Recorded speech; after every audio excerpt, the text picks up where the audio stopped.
አንድ ቀን ያለምከውን ቦታ ደርሰህ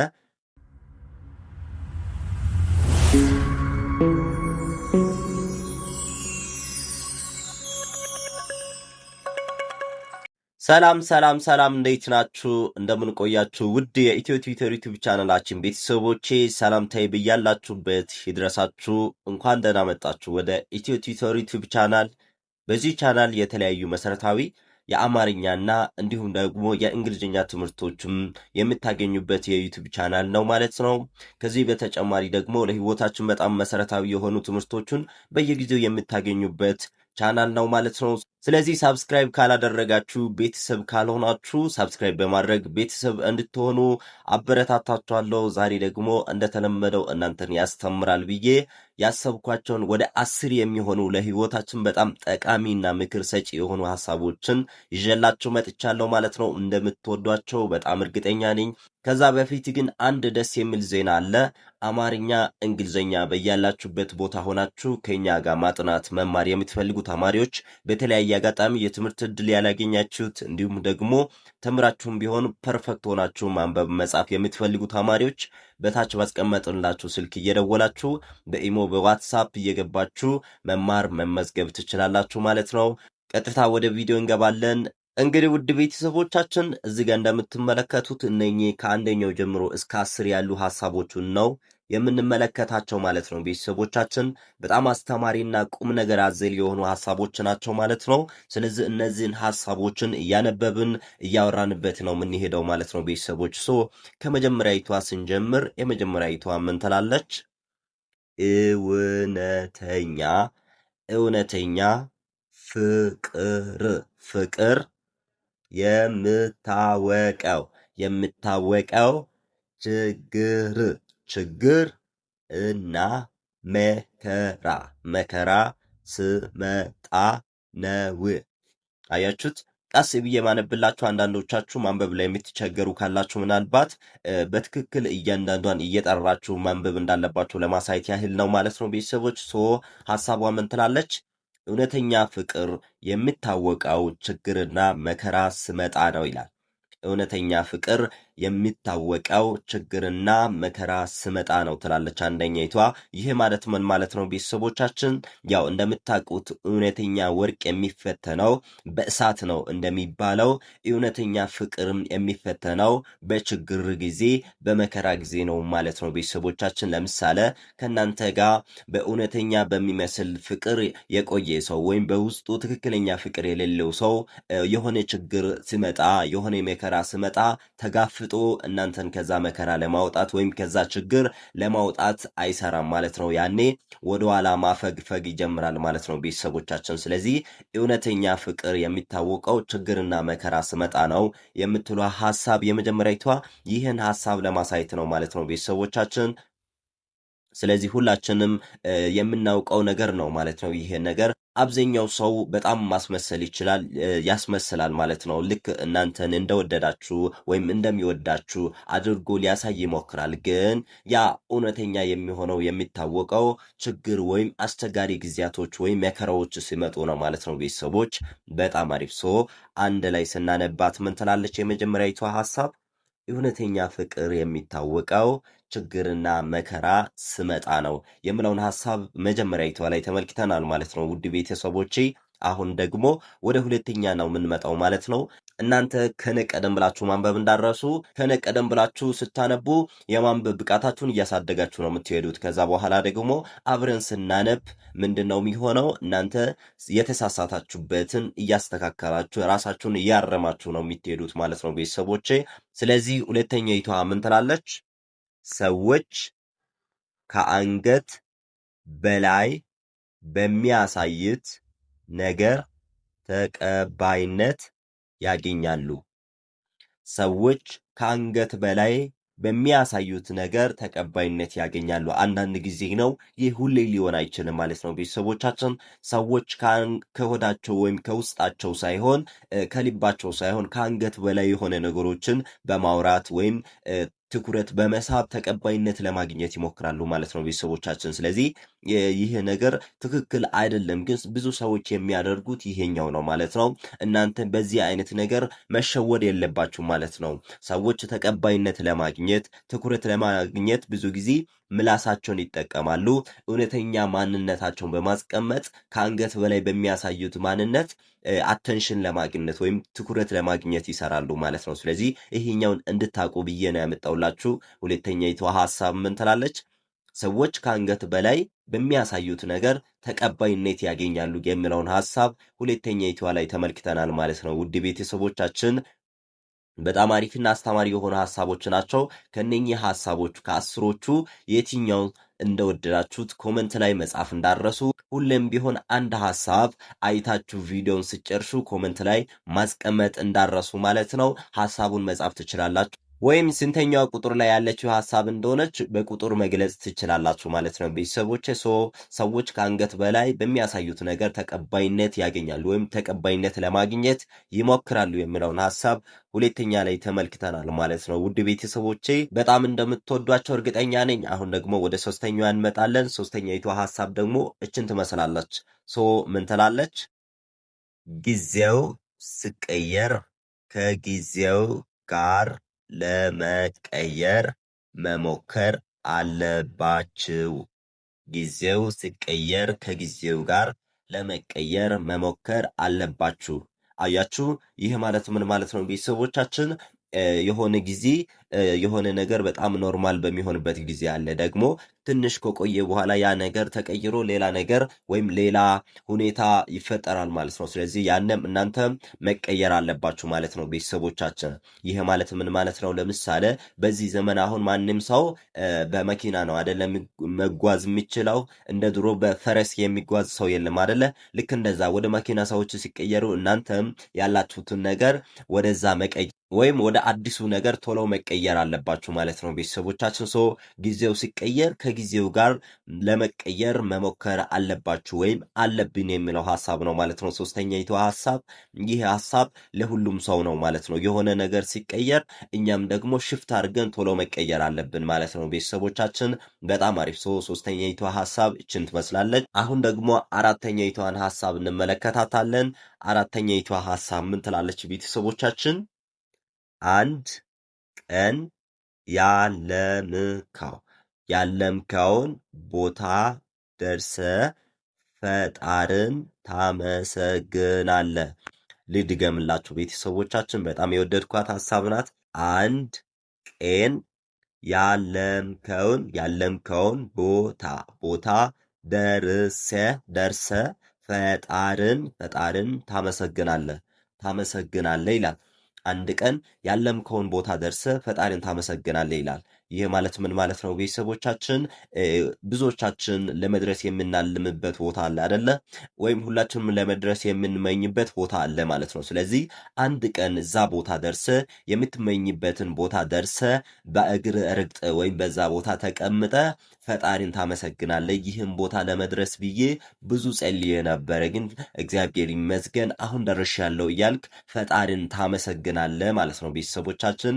ስለዚህ ምን ትላለች? አንድ ቀን ያለምከውን ቦታ ደርሰ ፈጣሪን ታመሰግናለህ ወይም ታመሰግናላችሁ ማለት ነው። ውድ ቤተሰቦቻችን ይችኛዋ ሀሳብ በጣም ትክክለኛ የሆነች ሀሳብ ናት ማለት ነው። ብዙ ጊዜ እንዴት ነው እኛ የምናልምበትን ቦታ ከመድረሳችንና አሁን ካለንበት ቦታ መካከል ያለው ነገር ምንድን ነው? ትዕግስት ነው ማለት ነው። ትዕግስቱን ደግሞ ቁጭ ብላችሁ አይደለም የምታሳልፉት፣ ቻሌንጅ በማድረግ በመከራ በችግር ውስጥ አልፋችሁ ስትሄዱ እዛ ቦታ አንድ ቀን ትደርሳላችሁ ማለት ነው ቤተሰቦቻችን።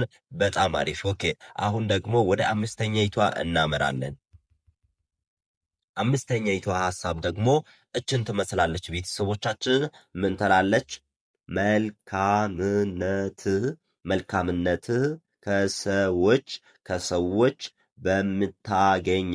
በምታገኘው ጥቅም አይመሰረት። አያችሁ፣ መልካምነትህ ከሰዎች በምታገኘው ጥቅም አይመሰረት ይላል። ይህ ማለት ምን ማለት ነው ቤተሰቦቻችን? ለሆነ ሰው መልካም ነገር የምታደርገው ወይም ለሆነ ሰው መልካም ነገር የምታደርግላት የሆነ ጥቅም አስበ ወይም እንደዚህ ካረኩላት ከዚህ በኋላ እንደዚህ ታረግልኛለች ወይም እንደዚህ ካረኩለት ከዚህ በኋላ ደግሞ እንደዚህ ያደርግልኛል ብላችሁ የምታስቡት መልካምነት መሆን የለበትም ማለት ነው። ቤተሰቦቻችን ለሰዎች መልካም ነገር ስታገኙ መልካምነታችን ራሱ ዋጋ ስለሚከፍል ነው እንጂ ከሰዎች የሆነ ነገር ጠብቀን ወይም እንደዚህ ካረኩለት እንደዚህ የሚለው ካልኩሌሽን ሰርተን ወይም ወደፊት የምናስበውን ነገር ሰርተን ካደረግነው ትክክለኛ አመለካከት አይደለም ማለት ነው። ቤተሰቦቻችን ለምሳሌ ለአንድ ሰው መንገድ ላይ ገንዘብ ስንሰጥ ምንም ከሱ አንጠብቅም አይደለ? ልክ እንደዛ መሆን አለበት። ግን መልካም ስራ ለሰራነው ነገር ከፈጣሪ ዘንድ ዋጋ እንዳለ እናውቃለን አይደል? እሱን አውቀን ነው እንጂ መስራት ያለብን የሆነ ነገር ሰርተን ከዛ በኋላ ደግሞ የሚመለስልኝ ይህ ነገር ይሆናል የምለውን ግምት አስቀምጠን መሆን የለበትም ማለት ነው። ቤተሰቦቻችን ሀሳቧን ካገኛችሁት በጣም መድኃኒት የሆነች ሀሳብ ናት ማለት ነው። ስለዚህ መልካም ነገር የምታደርጉት የሆነ ጥቅም ፈልጋችሁ ወይም በጥቅም ላይ የተመሰረተ መሆን የለበትም የምለው ሀሳብ ለማሳየት ያክል ነው ማለት ነው። አምስተኛይቷ ቤተሰቦቻችን በጣም ቆንጆ የሆነች ሀሳብ ናት። እሷም ብዙዎቹን እንደምትወዷቸው አሪፍ እውቀት እያገኛችሁ እንደሆነ ተስፋ አደርጋለሁ ማለት ነው። ቤተሰቦቼ በጣም አሪፍ። አሁን ደግሞ ስድስተኛይቷን ሀሳብ እንመለከታታለን። ስድስተኛይቷ ሀሳብ ይችን ትመስላለች። ምን ትላለች? ከፈጣሪ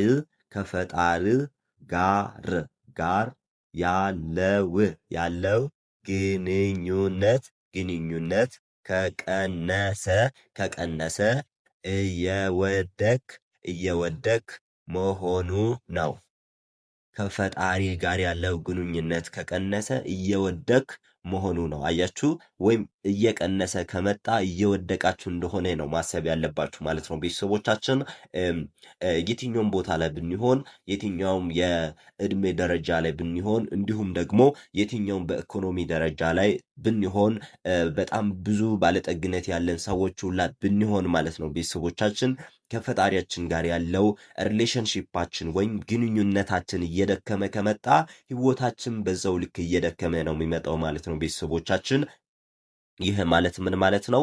ምንም ያህል እኛ የምንተማመንበት ነገር የለም አይደለ? በዚህ ዓለም የሆነ ነገር አሁን እናገኛለን፣ ከሆነ ጊዜ በኋላ በሆነ ምክንያት ሊጠፋ ይችላል። አያችሁ?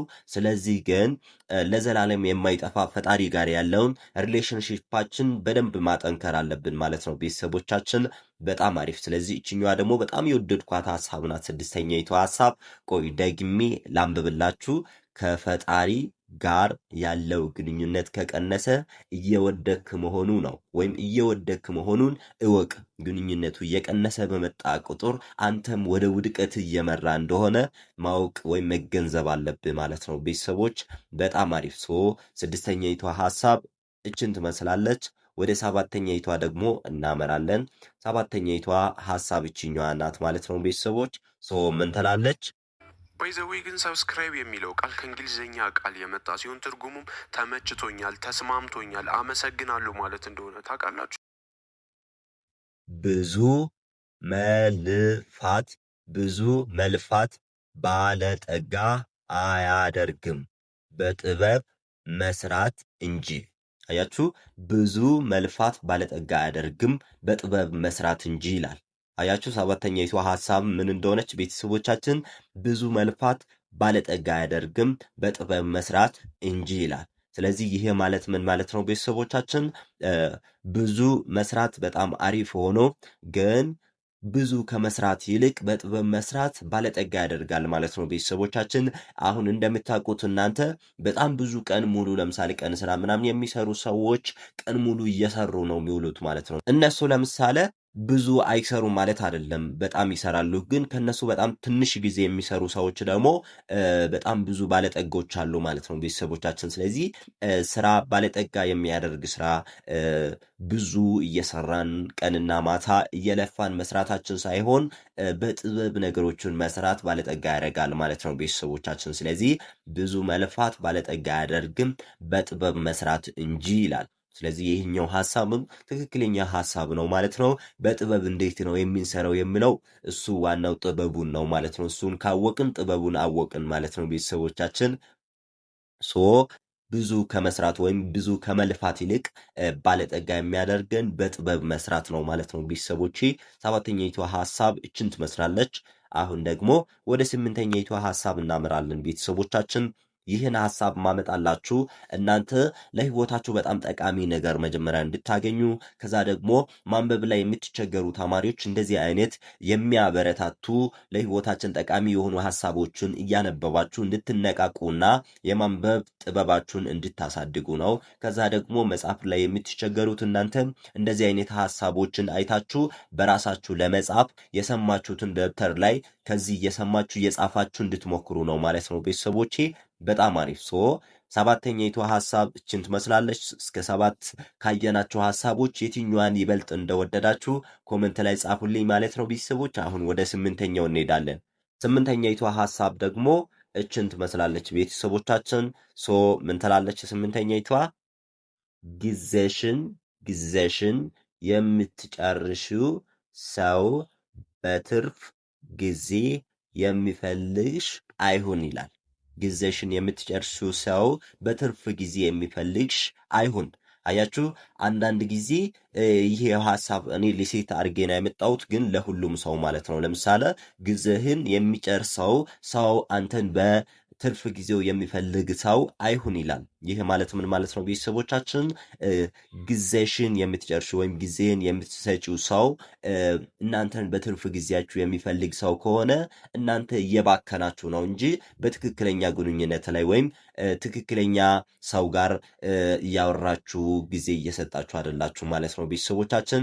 በአጭር አማርኛ ምንድን ነው? እናንተን የሚፈልገው ሰው መጀመሪያ በደንብ ማወቅ አለባችሁ። ከዛ በዘለለ ግን ለእናንተ ቦታ የማይኖር ሰው ግን በትርፍ ጊዜው እናንተን ለማግኘት የሚሞክር ሰው ከሆነ እሱን ሰው ማስወጣት አለባችሁ ማለት ነው ቤተሰቦቻችን። ጊዜሽን የምትጨርሺው ሰው በትርፍ ጊዜ የሚፈልግሽ አይሁን ይላል ቤተሰቦች። ስምንተኛው በጣም አሪፍ የሆነች ሐሳብ ናት ማለት ነው ቤተሰቦች። ስለዚህ መጀመሪያ ከእናንተ የሚጠበቀው ያ ሰው ለእኔ ምን ያህል ቦታ ነው ያለው የሚለውን መጀመሪያ መረዳት አለባችሁ። ከዛ በኋላ ለእናንተ ያለውን ጊዜ ለእናንተ የሚሰጠውን ጊዜ አይታችሁ እውነተኛ ፍላጎት እንዳለውና እንደሌለው መረዳት ትችላላችሁ ማለት ነው ቤተሰቦች። እቺ ጥሩ ምክር ናት። ስለዚህ እንድትጠቀሟት ይሁን። አሁን ወደ ዘጠነኛው እንሄዳለን። ዘጠነኛይቷ ሐሳብ ደግሞ እችን ትመስላለች። ምን ትላለች? ህይወትን ለማሸነፍ መጀመሪያ ስሜትን ማሸነፍ አለብህ። ህይወትን ለማሸነፍ መጀመሪያ ስሜትን ማሸነፍ አለብህ። አያችሁ፣ ይህ ማለት ምን ማለት ነው ቤተሰቦቻችን? እንደምታውቁት ራስህን መግዛት ከተማን ከመግዛት ይበልጣል የሚል አባባል አለ ማለት ነው በሀገራችን። ልክ እንደዛ አባባል እኛ ራሳችንና ስሜታችን ካሸነፍን ህይወታችን ማሸነፍ እንችላለን ማለት ነው። ወይ በስሜት ተነተን በስሜት የምንመራ ከሆነ ስሜት ወደ መራን ቦታ በቀጥታ የምንጓዙ ከሆነ ህይወትን ማሸነፍ አንችልም ማለት ነው ቤተሰቦቻችን። ይሄኛውን ቆም ብላችሁ ስታስቡ በጣም ትክክለኛ የሆነ ነገር ነው ማለት ነው። ራሳችሁ የምትከተሉት ራሳችሁን ነው ወይ ስሜታችሁን ነው? ራሳችሁን ደግሞ ከስሜታችሁ እንዴት እንደምትለዩ ማወቅም አንደኛው ነገር ነው ማለት ነው። ስሜታችሁ ማለት ምን ማለት ነው?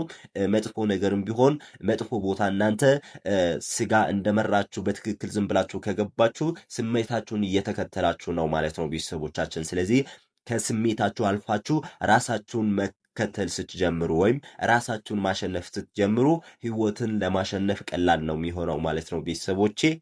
በጣም አሪፍ። እችኛ ዘጠነኛይቷ ሐሳብ ናት። ህይወትን ለማሸነፍ መጀመሪያ ስሜትን ማሸነፍ አለብህ የሚለውን ሐሳብ ዘጠነኛ ላይ ተመልክተናል ማለት ነው ውድ ቤተሰቦች። በጣም አሪፍ። አሁን ደግሞ ወደ አስረኛው እናመራለን። አስረኛይቷና መጨረሻኛይቷን ተመልክተናት የምናጠቃልል ነው የሚሆነው ማለት ነው ቤተሰቦች። ምን ትላለች አስረኛይቷ? ማንም ሰው ላይ ቶሎ ለመፍረድ መቸኮል አያስፈልግም። ማንም ሰው ላይ ቶሎ ለመፍረድ መቸኮል አያስፈልግም ይላል ቤተሰቦቻችን። ይህ ማለት ምን ማለት ነው? ብዙ ጊዜ ሰዎች ሰዎች ላይ ዝም ብሎ ለመፍረድ ይሞክራሉ ማለት ነው። ለምሳሌ አንዳንድ ሰዎች መሪ ሆኖ ሰዎችን መርቶ የማያውቁት ወይም 5 ሰው መሪ ሆኖ የማይመሩ ሰዎች ሀገርን በሚመራ ሰው ላይ ወይም በጣም ትልቅ ህዝቦችን በሚመራ ሰው ላይ ሀሳብ ለመስጠት ወይም ለመፍረድ ይሞክራል ማለት ነው። ስለዚህ እናንተ ግን በሱ ቦታ ሆናችሁ በሱ መቀመጫ ላይ ተቀምጣችሁ ስትመለከቱና እዚህ ሆናችሁ ስትመለከቱ ትክክል አይደለም ማለት ነው። ያለውን ነገር እውነተኛ ነገር ማግኘት አትችሉም ማለት ነው። ለምሳሌ ዋና ገብቶ ዋኝቶ የማያውቅ ሰው ስለ ዋና ቢያስተምራችሁ ለእናንተ ምንም ላይጠቅማችሁ ይችላል ማለት ነው ቤተሰቦቻችን። ስለዚህ እናንተ ስለ ዋና የምታውቁትና ዋና ምን እንደሆነ በትክክል የምትረዱት ገብታችሁ መዋኘት ስትጀምሩ ወይም ዋኝታችሁ ስትወጡ ነው ማለት ነው። ስለዚህ ማንም ሰው ላይ ውጭ ላይ ቆማችሁ መፍረድ አትችሉም ማለት ነው። ስለዚህ ማንም ሰው ላይ ቶሎ ለመፍረድ መቸኮል አያስፈልግም ማለት ነው። ይህ ማለት ደግሞ ምን ማለት ነው? ቶሎ ስንል የሆነ ነገር እንዳገኘ ነው እንደዚህ መሆን አለበት እንደዚህ ስለሆነ ምናምን እያለን የምንሰጣቸው ሀሳቦች አሉ አይደለ? ውሳኔዎች አሉ አይደለ? ስለዚህ እነሱን ዝም ብለን በዘፈቀደ መወሰን የለብንም ማለት ነው። ቤተሰቦቻችን ለሆነ ነገር ላይ ለመፍረድ ወይም ለመወሰን በቂ ኢንፎርሜሽን ወይም በቂ መረጃ ሊኖርን ያስፈልጋል ማለት ነው። ቤተሰቦቻችን በጣም አሪፍ እነኚህ በጣም አስተማሪና አሪፍ የሆኑ ወደ 10 የሚሆኑ አረፍተ ነገሮች ወይም ትምህርታዊ የሆኑ አባባሎች ናቸው ማለት ነው። ቤተሰቦች ምን ያህል እንደወደዳችኋቸው ኮሜንት ላይ ታስቀምጡልኛላችሁ። ከዛ በተጨማሪ ደግሞ መማር የምትፈልጉ ተማሪዎች በኢሞ፣ በዋትሳፕ፣ በቴሌግራም ነው የምትደውሉልኝ። ደውላችሁ እየተመዘገባችሁ መማር መጀመር ትችላላችሁ ማለት ነው። አማርኛ፣ እንግሊዝኛ ማንበብና መጻፍ በአጭር ጊዜ በአጭር ወራቶች ውስጥ አውቃችሁ እንድትወጡ ያደርጋችኋል ማለት ነው ቤተሰቦቼ። ይህን ቪዲዮ ደግሞ ላይክ ማድረግ ኮመንት ማድረግ እንዳረሱ፣ የወደዳችኋትን ሀሳብ ደግሞ ኮመንት ላይ እያጻፋችሁ እንድትወጡ ይሁን ማለት ነው ቤተሰቦች። በሌላ ቀን በአስተማሪው ቪዲዮ እስክንመለስ ድረስ ሰናይ ጊዜ። አመሰግናለሁ።